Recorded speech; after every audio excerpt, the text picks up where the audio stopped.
Hola a todos y bienvenidos a una nueva temporada de ITEA, las causas del arte y la literatura. Me da mucho gusto encontrarme con ustedes otra vez a través de este espacio.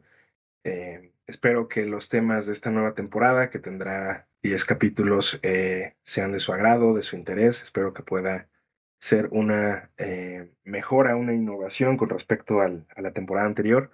Y justamente empezaré con un tema que me parece que es de interés general y además muchas veces ha ocupado el espacio y la mente de muchos de los más importantes artistas y escritores de la historia, y estoy hablando justamente sobre lo que los griegos representaban como Eros, un pequeño niño ya en tiempo helenístico, porque antes era simplemente un joven, como muchos otros de los dioses, pero ya en tiempo helenístico era un pequeño niño alado, muy parecido a los querubines o a los ángeles cristianos que podemos imaginar, que portaba un arco y una flecha y con ella lanzaba sus dardos mucho más hirientes a veces que un dardo real, que permitían que alguien se enamorara de otra persona. Eran dardos dorados. Y este individuo, esta divinidad era Eros.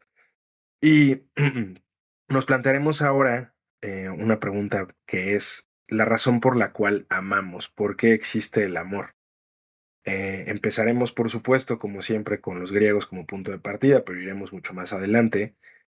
Tengo en mente un mito que creo que podrá plantearnos de forma mucho más profunda hacia dónde vamos a ir con esto, y es uno de los mitos más conocidos dentro de las metamorfosis de Ovidio. Siempre volvemos hacia Ovidio, pero porque Ovidio es como la fuente inagotable de referencia siempre, y tiene que ver con el mito de Apolo y Dafne. Se sabe que en cierto momento Apolo, una de las divinidades más importantes del panteón griego, eh, osó criticar o preguntarle a Eros, el pequeño niño Cupido que estaba guardando dentro de su carcaj las flechas de oro con las que disponía a hacer que dos personas se enamoraran. Le preguntó a Apolo cómo un joven tan pequeño y tan poco atemorizante podía portar un carcaj tan grande y unas flechas, ¿no? ¿Quién era él? Entonces Eros, ante este cuestionamiento, se molesta y lo que hace es tomar una de sus flechas de oro y lanzarlas hacia Apolo para que se enamorara. Y su vista se posa, porque se enamoraba de la primera persona que fuera a ver, sobre Dafne, una joven ninfa que iba pasando por ahí, pero Cupido, Eros, no iba a dejar esto a la casualidad. Entonces lo que hace es tomar de las otras flechas, digamos las flechas malas que estaban ocultas en otra parte del carcaj, las flechas de plomo, y toma una de estas y la lanza justamente hacia la ninfa. Unas flechas de plomo que lo que hacían era que quien se viera tocado por ellas iba a odiar al instante a la primera persona que viera.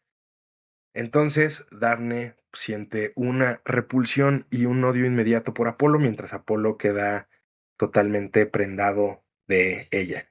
Entonces lo que hace es intentar tomarla por la fuerza y violarla, y después de que Dafne intenta huir de él y al ver que no es posible hacerlo, le implora a los dioses que por favor le permitan escapar de Apolo porque no quiere estar con él.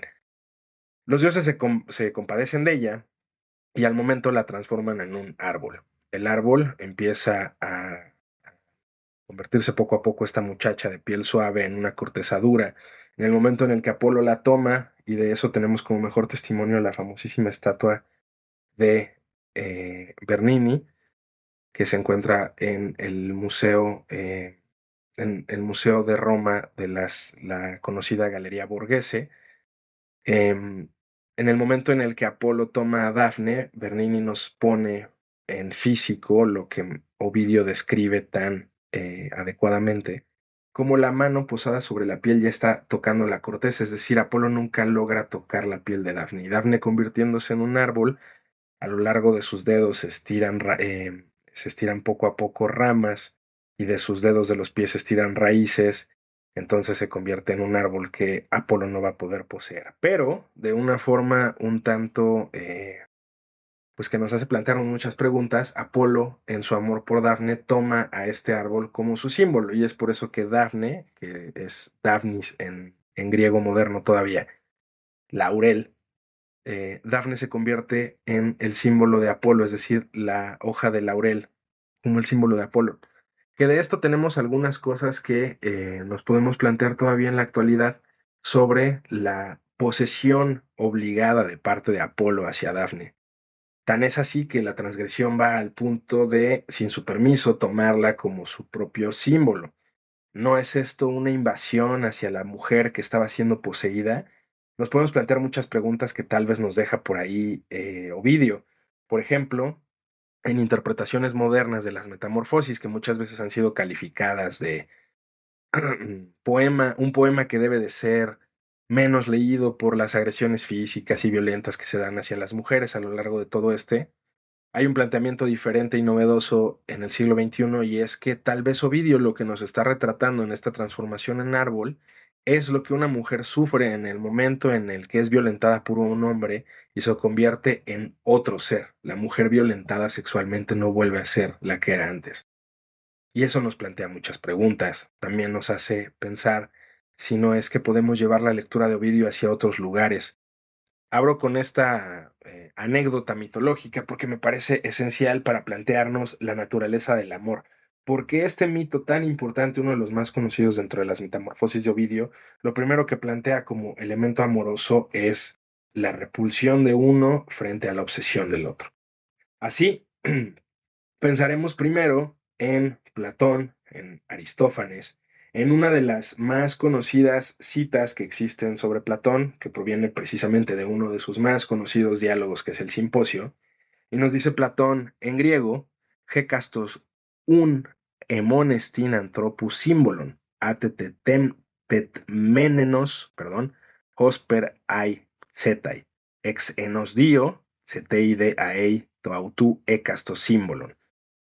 Perdón por trabarme un poquito, dice en español, cada uno de nosotros es pues el símbolon, dice en griego, antropo, de un ser humano, cortado como los lenguados, de uno se han hecho dos, cortado a la mitad, y cada uno busca siempre el símbolo que le corresponde.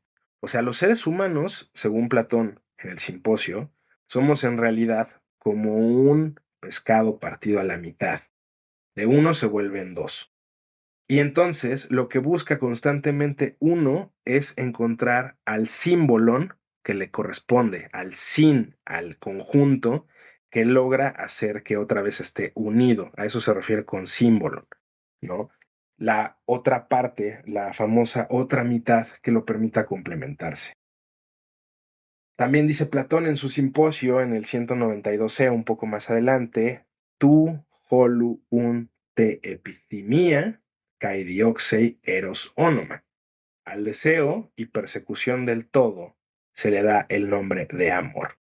A la epithemia es a la que se le da, junto con a la dioxei, el nombre de amor. Entonces, dice Platón que el amor es en realidad deseo y persecución de todo. Nos tendríamos que preguntar qué tan cierto será esto si el amor solamente es deseo, búsqueda, persecución, y en qué se fundamenta esto. Al final de cuentas, en este podcast siempre estamos intentando buscar el origen, estar buscando el porqué.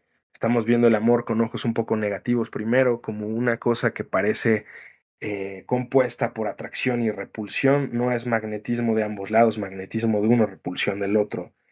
Y bueno, si vamos un poco atrás dentro de la propia Grecia, para los griegos arcaicos, el amor no nacía dentro, sino que cae fuera, como si fuera un dios, como el propio clima. Por eso es que estamos viendo a un Eros figurado como una especie de fuerza de la naturaleza. Hesíodo en su Teogonía, mucho antes de que tuviéramos esta representación de un Eros chiquito, con alas, volando, lanzando dardos, lo representaba como una fuerza de la naturaleza que surge directamente junto al caos. O sea, Eros es en realidad tanto como el viento, es un golpeteo, es una sensación que va más allá de lo que la creación ha dispuesto. La creación parece que está puesta junto con Eros. Parece que los griegos, pensemos que Hesíodo está teniendo ciertas intenciones, y si no intenciones, por lo menos perspectivas científicas, lo que está viendo es que las atracciones de todos son en realidad formas de Eros. que en griego tiene un abanico de posibilidades para ser descrito, con palabras como el propio eros, como filía, como agape y como estorge. Todas estas describen distintos tipos de comportamientos amorosos, en los cuales no entraremos a profundidad. Pero hablamos sobre el amor filial, como tal cual lo dice la etimología, el amor erótico, el amor simplemente en esa sensación como de atracción visual y de gusto. Entonces lo que tenemos son distintas caras de Eros, pero este Eros que termina por parecernos una fuerza de la naturaleza, no algo surgido como en el orden de todos los demás dioses, sino por encima de él. Entonces, Eros es como un elemento meteorológico donde el amante simplemente es golpeado por él. Por eso lo ven como este elemento que lanza las flechas.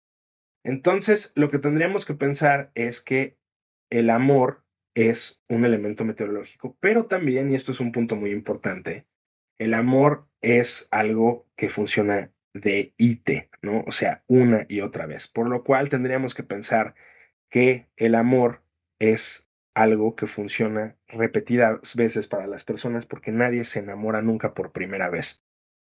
Si pensamos en lo que Platón después interpreta de lo que leeremos a continuación, entonces lo que veríamos es como un amor que ya existía porque estaban pegados dos elementos y al separarse lo que buscan es amarse uno con otro, es buscar lo que lo complementa. Es una forma de entender que el amor no simplemente es encontrar una persona que tenga nuestros gustos. En la juventud es muy, muy común esto, ¿no? Pensar que para poder amar a alguien tienes que encontrarte a una persona que disfrute meterse a maratones contigo o que le guste tu grupo favorito, cuando en realidad lo que está diciendo desde otro lado Platón es que tiene que ser complementario, no necesariamente un eco de tu propia voz. Ese tipo de amor lo conocemos como narcisismo y no tiene tanto que ver con esto, ¿no? O tal vez sí, el narcisismo puede ser un amor completo si pensamos que la otra media naranja eres tú mismo, pero bueno, eso es un problema psicológico que tiene que ser atendido. Pero bueno, el punto es que llegamos a un elemento importantísimo que es la descripción que usa Safo de Lesbos, la famosísima poeta de Mitilene, que nos comentaba en uno de los fragmentos, de los pocos fragmentos, son pocos en comparación a la cantidad de obra que teníamos de ella en la biblioteca de Alejandría. Teníamos por lo menos 9 libros, probablemente 10, tal vez 11 libros de poesía completa de Safo, recopilada por los editores alejandrinos ahí, de lo cual solamente nos han llegado retazos y retazos y retazos. Todos estos retazos la han vuelto uno de los poetas más famosos de la historia. Digo uno y no una porque estamos hablando de poetas hombres o mujeres de cualquier tipo. Safo dice dentro de uno de sus poemas que nos llegan fragmentarios que el amor, el eros, es glikipikron, dice en griego. Y es interesante decirlo en griego por una razón en particular. Glikis, dulce, como la palabra glucosa en español, y picrón, que en realidad no tiene un elemento cognado hacia el español, pero me gusta pensar que está relacionado, aunque no, estamos haciendo una etimología falsa platónica, como con las cosas que pican y que por lo tanto contradicen a lo dulce, no son suaves. Si estamos pensando sinestésicamente, sino que pican, entonces es gliquipicrón. En realidad lo traduciríamos como dulce, amargo. Entonces lo que hace básicamente Safo es decir que el amor es dulce amargo. Es una contradicción. Estamos viendo básicamente un oxímoron. Estamos viendo algo que no va una cosa con la otra. Y ahora lo que pensaríamos es como estas pastillas o como estos dulces que nos saben a chile y al mismo tiempo a dulce. No, eso sería un poco superficial.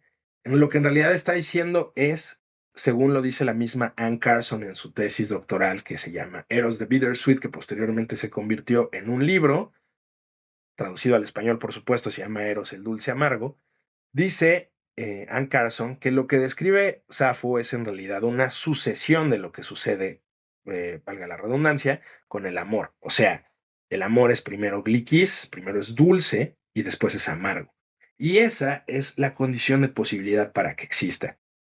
Nos dice en el fragmento 47 Void Safo lo siguiente, dice, Eros de tinax semoi frenas, os anemos cat oros drisin en peton. O sea, Eros me sacudió frenas el alma, como el viento que en el monte se bate sobre las encinas. A mí me sacudió el alma el amor, como vemos el viento en un monte que mueve por completo los árboles y que no pueden tomar posesión de ellos. Para los griegos y para los romanos, esta visión del viento golpeando los árboles, moviéndolos por doquier, era una de las características que muchas veces utilizaban para describir la omnipotencia divina. Como un ser humano que intenta mover un árbol, por más que lo empuje, no puede, y el viento los hace como si fuera cualquier cosa. Así el amor hace a las personas. Así el amor hizo a Safo, como nos dice en el fragmento 47. También nos dice Safo en el fragmento 130 Voit, Eros de Ite. Recuerden que habíamos dicho esta palabra de Ite antes. Otra vez. Eros de Ite. Otra vez. O Lisimeles Donei. Glikipicron. Ya escuchamos esta palabra antes. Glikipicron. Amájanon. Orpenon. Perdón. Orpeton.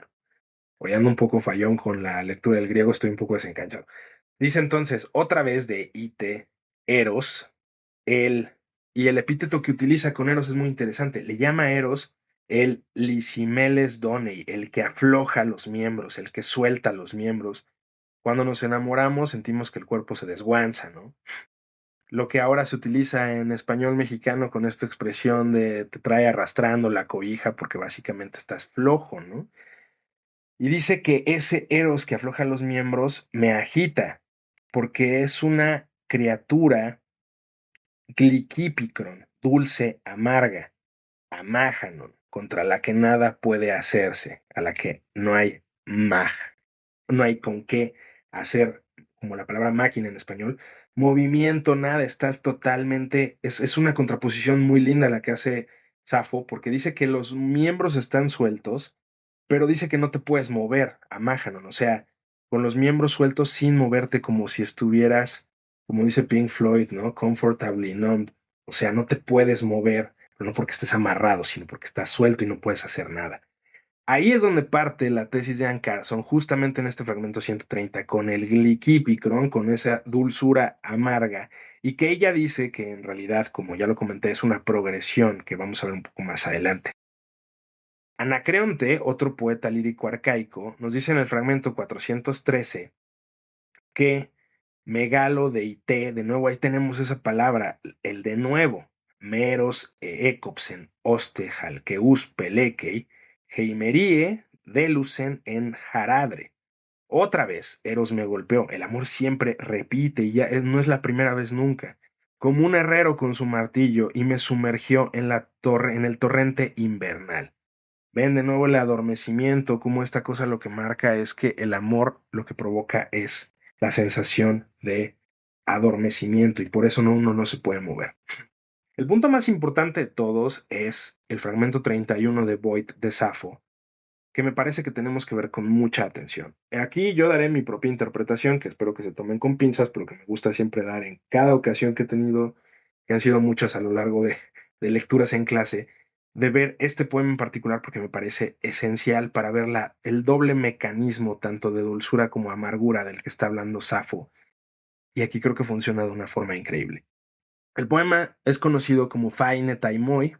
Normalmente los poemas en griego son conocidos por su primer verso y las primeras palabras porque no tenían un título, entonces el poema simplemente lleva las primeras palabras como título. Y lo que dice en griego no lo voy a leer completo porque me tardaría más. Dice Faine taimoi kenos isos theoisin emen oner. Y dice en español, en una traducción que intenta ser lo más clara posible, dice: me parece igual a los dioses aquel hombre que sentado frente a ti de cerca te escucha mientras hablas dulcemente y ríes deseable o deseando. Pensemos en un contexto. La poesía lírica arcaica estaba compuesta por puros poemas orales. Tanto la Ilíada como la Odisea, lo habíamos visto en la temporada anterior, eran poemas orales que posteriormente fueron fijados por escrito. La poesía lírica arcaica surgió en un contexto oral. Y normalmente se enmarcaba en dos elementos para distinguirse entre un género y otro. No era como los géneros literarios actualmente que se distinguen por el tema que tienen, sino que se distinguían por la ocasión en la que se cantaban y por el metro. Yo siempre comparo la poesía lírica arcaica con pensar más, es mucho más cercana a Juan Gabriel que a Federico García Lorca, ¿no? De nuevo es un referente mexicano muy específico, pero bueno. Entonces lo que tenemos aquí es un poema que está incrustado dentro de una ocasión en particular. Y Safo lo está cantando, probablemente lo que nos dicen las fuentes, hay muchas interpretaciones y alguien que sepa el tema probablemente me va a contradecir. Es como esto que sucede en internet, que cada vez que alguien hace paella y no es valenciano, llega un valenciano y dice eso no es paella. Bueno, si llega algún clasicista va a decir eso no es cierto. Em, lo que dice el poema básicamente es que está Safo frente a una muchacha que probablemente fue una de sus alumnas. Esta alumna que tuvo una relación erótica con ella porque era la formación que tenían las muchachas en el círculo de Safo. Se les enseñaba sobre las artes amatorias, sobre la danza, sobre el canto.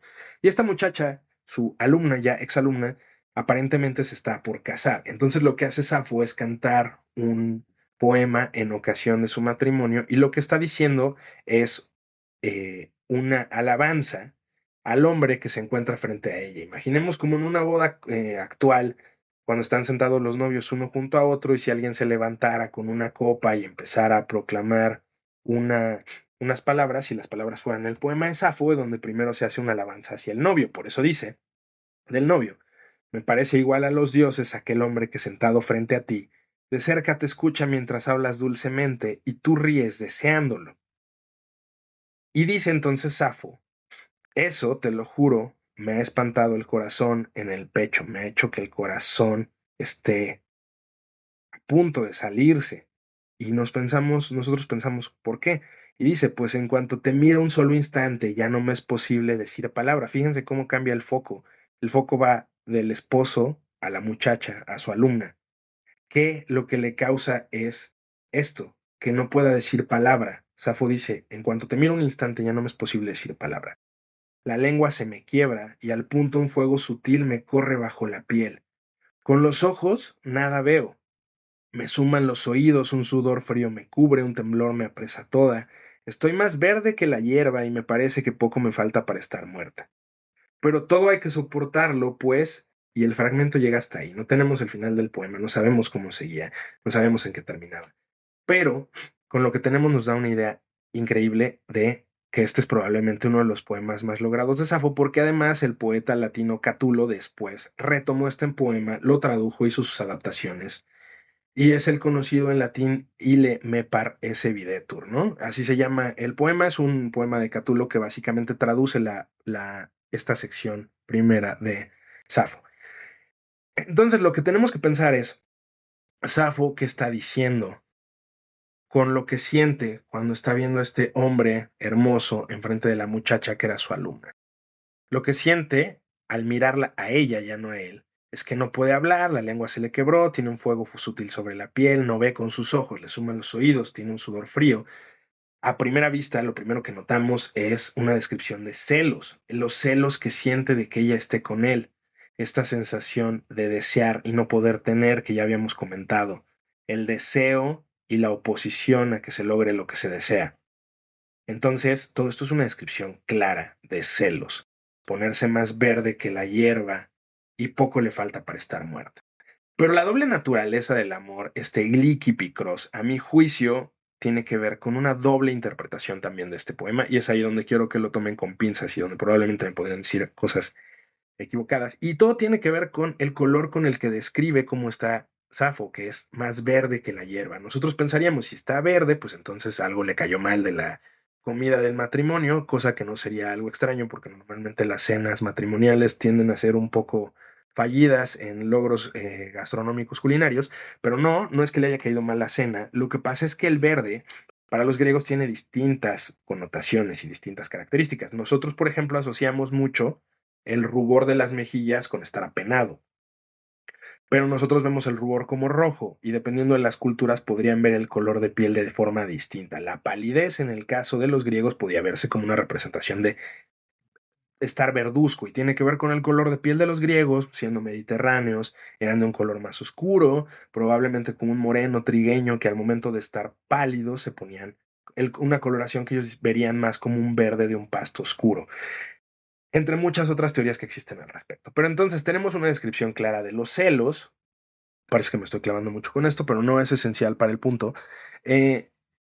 Y al mismo tiempo tenemos una sensación clara de qué es la palidez, que parece que poco me falta para estar muerta de esa palidez.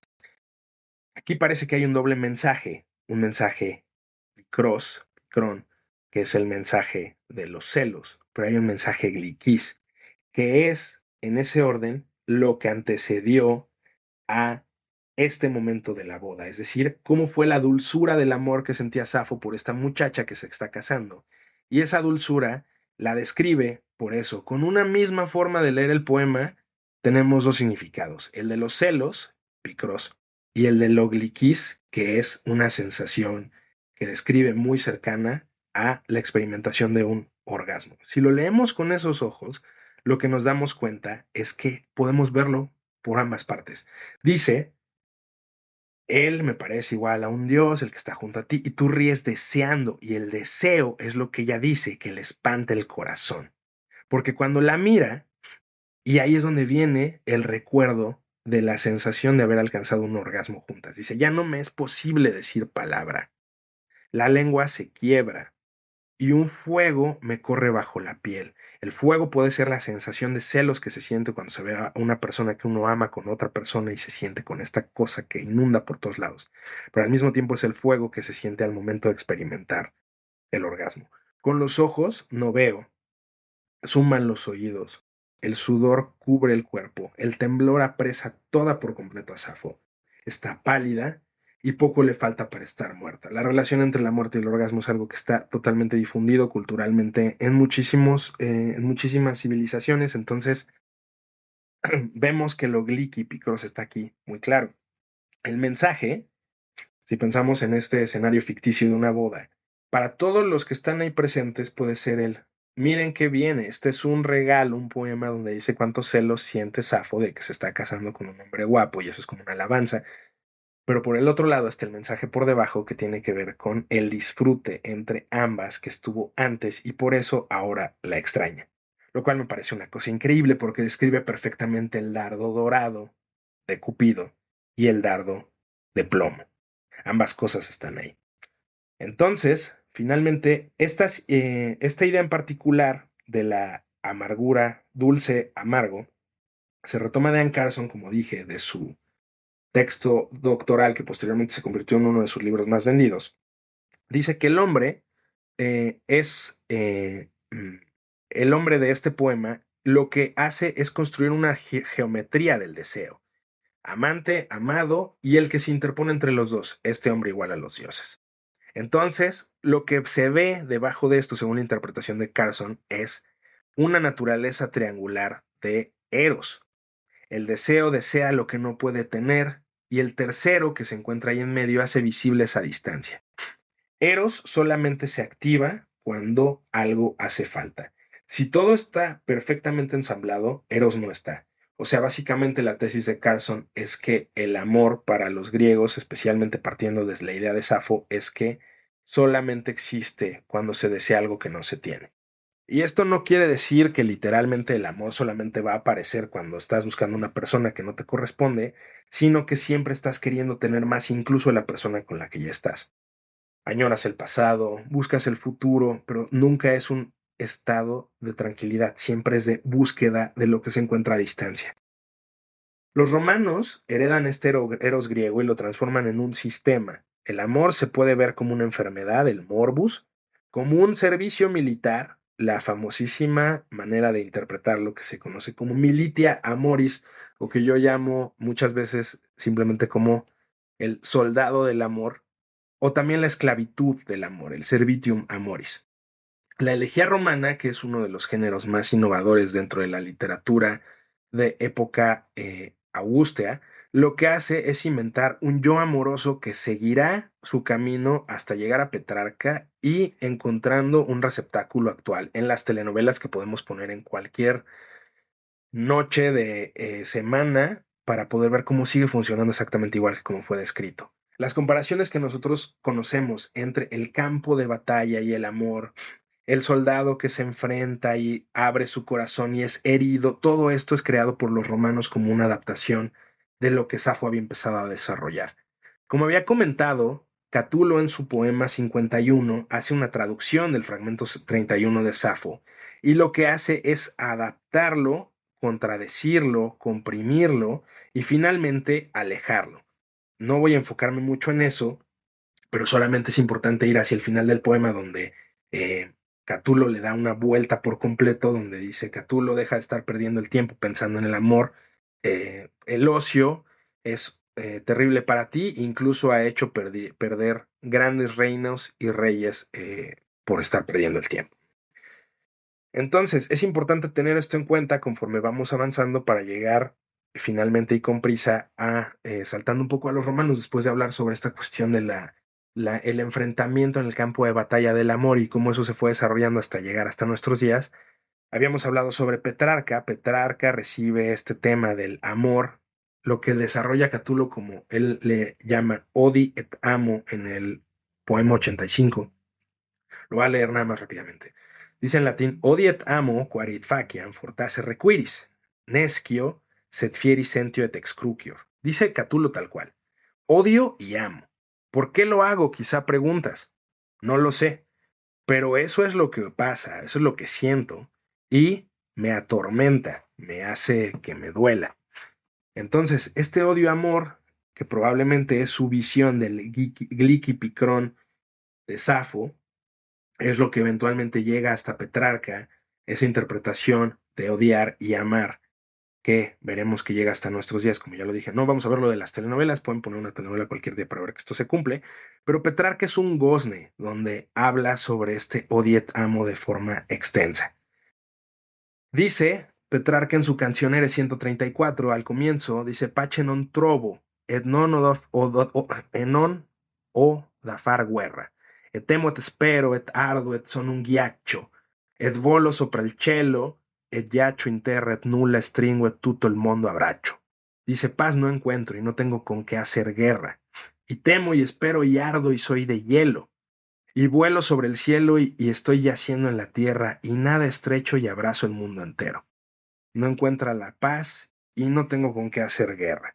Odio y amo. Y el estado del amor, y aquí damos un paso adelante gigante. El amor, cuando no está, se sufre por su ausencia, y eso es en gran medida la base del amor. Y cuando está, también se sufre por su presencia. Esto, a la postre, dando un salto gigante hasta el siglo XX, nos hace encontrarnos con lo que Marcel Proust dice en la sección de Un amor de Swann, de Por el camino de Swann, de En busca del tiempo perdido, es decir, el primer tomo de los 7 tomos de En busca del tiempo perdido de Marcel Proust, una de las novelas más importantes de la historia de la literatura, una de las 2 novelas más importantes del siglo XX, nos dice Marcel Proust en esta pequeña sección lo que reflexiona sobre el amor. Pensar que eché a perder años de mi vida, que quise morir, que tuve el mayor amor de mi vida por una mujer que no me gustaba, que no era mi tipo. Enamorarse del propio amor. Que el amor no sea el desencadenante que viene a partir de una persona que es, como decía Platón, tu otra mitad, sino simplemente tu necesidad de sufrir y de parecer. Yo sé que esto se está convirtiendo poco a poco en una especie de improvisada forma de terapia que no está intentando, pero bueno, estamos por concluir para llegar hacia el cierre. Dice entonces, con esto, Proust, que muchas veces el amor es pérdida de tiempo porque te enamoras de alguien que ni siquiera te gusta, es simplemente la fijación, como el dardo de Eros que llegó hacia ti sin que lo hubieras pedido. Los filósofos hablan desde muchos lugares con esto, incluso en tiempos contemporáneos. Uno de los más famosos ejemplos es Zygmunt Bauman con su libro del 2003, Amor líquido. Bauman diagnostica la fragilidad de los vínculos en la modernidad tardía. Dice que las relaciones que antes teníamos han sido sustituidas por conexiones, y las conexiones, a diferencia de esos vínculos fuertes, se deshacen o se hacen con un clic. La lógica del consumo es la que ha invadido el amor. El amor parece un producto con garantía de devolución. La persona que tenemos enfrente no es un compromiso, el compromiso es una trampa que se tiene que evitar. Y el vínculo se quiere que sea firme, pero que en cualquier momento se rompa en esa firmeza. No hay ningún tipo de compromiso. La conexión que podemos encontrar con la idea de antes es que la liquidez del amor lo que busca es que se rompa cualquiera de los principios petrarquescos que vemos ahí y lo que vemos es que en la búsqueda de la libertad uno es preso de nunca encontrar el amor. Byung-Chul Han también, otro de los filósofos más conocidos de época contemporánea, en su libro del 2012, La agonía de Eros, lleva todavía más lejos el diagnóstico. Dice que el Eros necesita al otro con mayúscula, su negatividad, su misterio, su asimetría, su distancia. Pero la sociedad actual, que es una sociedad de dar, de utilidad, de rendimiento, entre comillas, lo aplana todo y el otro se convierte en un igual. El otro es algo consumible, comparable, calificable, como sucede con las apps de citas, por ejemplo. Si no hay distancia, no hay deseo, y la distancia no existe porque hay una construcción digital de la persona que está enfrente. El amor ya no muere por exceso de amargura, por exceso de necesidad que no se cumple, sino por exceso de disponibilidad, lo cual es algo que podemos identificar muy fácil ahora. Parece que ya no hay la parte picrón de la naturaleza doble del Eros, y si todo es gliquis falsamente se vuelve empalagoso y por lo tanto se pierde. Tenemos finalmente la visión de Alain Badiou que hizo en El elogio del amor del 2009, donde él defiende el amor como un acontecimiento y un riesgo al mismo tiempo. Es una escena de dos, una experiencia del mundo desde la diferencia y no desde el uno. La diferencia es muy importante. Lo que vemos normalmente es que ahora los sitios de citas lo que publicitan es un amor sin riesgo, un amor que se puede descartar, cuando en realidad para Badiou el riesgo es una de las partes esenciales del amor. Tú no puedes aventurarte a pensar que el amor se va a cumplir si no te arriesgas, y si no hay riesgo no hay necesidad, y si no hay necesidad no hay enamoramiento. Se necesita la dulzura y la amargura, se necesita un amor con heridas, se necesita que se intente una y otra vez, incluso con la misma persona. Así que lo que vemos es que actualmente carecemos de esto. Y ha seguido una línea dentro de lo literario que vemos una idealización en las telenovelas o en películas amorosas, estos que llaman chick flicks, donde el amor termina por cumplirse de forma excelsa. No está cumpliéndose lo que platónicamente se disponía dentro de la mentalidad griega que venía desde lo que Safo nos estaba planteando como dulce amargo, sino que más bien la amargura y la dulzura concluye con lo que llamamos comúnmente deus ex machina, un recurso sacado de la nada, una práctica que se hacía muchísimo en el teatro en época de Eurípides, que las cosas se solucionaban de la nada, se sacaban de la chistera y punto. Entonces, aunque podemos encontrar en las telenovelas actuales rastros de ese amor que no es el amor líquido de Bauman, lo que vemos es que no hay un proceso seguido que realmente nos haga pensar cómo el amor puede funcionar en nuestro tiempo. Así, para cerrar, 25 siglos de literatura no han logrado responder la pregunta por la causa del amor. Nos quedamos como si fuera esto un diálogo platónico. Hablamos mucho y no llegamos a nada. Pero en realidad, que se mantenga abierta creo que tiene la misma naturaleza del amor en sí mismo. El amor no termina por cerrarse. Deuté regresa una y otra vez. Lo que podemos ver es que ese símbolo en platónico, lo que se está buscando constantemente que agrupe, no necesariamente tiene que ser una persona, una cosa o el amor erótico. Los componentes de amor que vamos encontrando conforme va avanzando nuestra vida van llenando poco a poco esa otra mitad. Tal vez la otra mitad no es una persona, son muchísimas personas, encuentros y desencuentros que van haciendo que cuando terminemos nuestra vida y veamos hacia atrás, nos demos cuenta de que lo más importante que tenemos en la vida, que cambia de forma, que se amplifica, que llega a todos lados, que nos nutre, es justamente ese amor. Y el amor, que puede ser dulce y amargo, configura el camino, y el camino es tan importante, y tal vez el objetivo, como lo dice Cavafis en su Ítaca, el objetivo no es simplemente llegar, sino darnos cuenta de que todo el camino fue lo que realmente llenó nuestra otra mitad. El símbolo eran muchos símbolos. En realidad, el amante y el amado son muchas cosas que se unen entre sí. Pues bueno, con eso concluimos el primer capítulo del día de hoy. Espero que les haya gustado. Eh, Primer capítulo de la temporada, perdón. Nos seguiremos encontrando por aquí cada miércoles o jueves. Intentaré hacerlo los miércoles, si no nos encontraremos los jueves. Y espero que puedan disfrutar esta temporada como yo he disfrutado tanto grabar la anterior. Muchas gracias a todos por estar de nuevo aquí conmigo y nos escuchamos la próxima semana.